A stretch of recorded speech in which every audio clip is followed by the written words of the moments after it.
दोस्तों, हमें कभी भी अहंकार नहीं करना चाहिए। कुछ लोग अपने पैसों का, गाड़ियों का या अपनी झूठी शान का अहंकार करने लग जाते हैं, जो कि गलत है। अहंकार से व्यक्ति हमेशा नीचे ही गिरता जाता है, क्योंकि उसको अपने अहंकार के आगे कुछ भी दिखाई नहीं देता।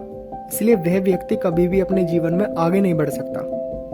अहंकार से मनुष्य दूसरों पर आतंक करता है, उन्हें अपने से बहुत घटिया मानकर उनसे दुर्व्यवहार करता है, अपने रोब तले दबाए रखता है तथा अपमानित करता है। वह उनके मन को ठेस पहुंचाकर उन्हें अपने विरुद्ध कर लेता है तथा विद्रोह करने पर मजबूर कर देता है। वह मिथ्या अभिमान में मानसिक संतुलन खो बैठता है और एक दिन पर्वत पर से गिरने के समान अपने जीवन में चोट अनुभव करता है। तब अपने ही कर्मों के कारण उसे अपना सर नीचे करना पड़ता है। अतः अहंकार अनेक झगड़ों की जड़ है। अहंकार के नशे में मनुष्य यह भूल जाता है कि देह नश्वर है, धन और सत्ता सदा साथ नहीं रहते। अहंकार का ही एक रूप जिद है। कई बार मनुष्य अपनी बात को गलत समझते हुए भी गलती मानने को तैयार नहीं होता, क्योंकि वह समझता है कि इससे मेरे मान में कमी होगी।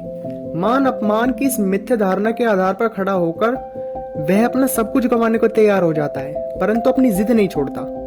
व्यक्ति के इसी झूठे अभिमान के परिणाम स्वरूप परिवार तबाह हो जाते हैं। अहंकार का ही एक रूप अपनी महिमा सुनने का चाव है। अहंकारी मनुष्य अपनी सही आलोचना भी बर्दाश्त नहीं कर सकता। यदि उसका अपना कोई मित्र हित भाव से भी किसी दुर्गुण को दूर करने के लिए उसे सलाह देता है, तो उसे भी वह अपना अपमान मानता है। अपने दुर्गुण की आवश्यकता जतलाकर, उसका कोई ऊंचा सा लक्ष्य बताकर, उसके होने के कई कारण समझाकर उसे सुंदर रूप में पेश करने की कोशिश तो वह करता है, परंतु अहंकार की छाया बुद्धि पर पड़ जाने से उसे यह भी नहीं सूझता कि दूसरे में भी इतनी क्षमता तो है ही कि वे मेरी इस लंबी व्याख्या को समझते हैं।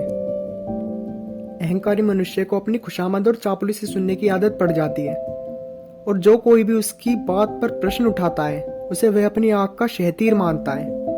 अपनी बुराई को छिपाने के लिए वह दम को अपनाने लगता है और इस प्रकार दिनों दिन गिरावट की ओर बढ़ता है।